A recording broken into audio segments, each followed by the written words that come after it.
اگر دوسروں کے منہوں سے نکلے الفاظ ہمیں کنٹرول کرنے لگ جائیں تو اس کا مطلب یہ ہوا کہ ہم نے اپنی پوری ذات کا کنٹرول دوسروں کے ہاتھ میں دے رکھا ہے۔ بسم اللہ الرحمن الرحیم۔ السلام علیکم ورحمۃ اللہ وبرکاتہ۔ آپ دیکھ رہے ہیں ماہی 786 یوٹیوب چینل۔ آج کی اچھی باتیں۔ میں نے یہ سیکھا ہے کہ جب تک ہم ہر ایک کی بات کو دل پر لگاتے رہیں گے تب تک ہم اذیت میں رہیں گے۔ کسی دوسرے انسان کو صرف الفاظ سے ہمارا سکون چھیننے کا اختیار نہیں ہونا چاہیے۔ اصل طاقت تو خوش رہنے میں ہے۔ اصل طاقتور وہی لوگ ہیں جو لوگوں کی ہر رائے پر یقین نہیں کر لیتے بلکہ اکثر باتوں کو درگزر کر جاتے ہیں اور ان کو بے جا نہیں سوچتے۔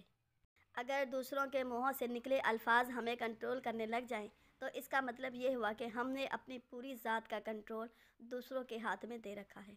اگر مثبت انسان بننا ہے تو پہلے اپنے موڈ کا کنٹرول اپنے ہاتھ میں واپس لینا ہوگا۔ اگر ویڈیو اچھی لگے تو اسے لائک اور شیئر کریں اور کمنٹ باکس میں اپنی رائے کا اظہار ضرور فرمائیں۔ اور ہاں، ماہی 786 یوٹیوب چینل کو سبسکرائب کرنا نہ بھولیں۔ اللہ حافظ۔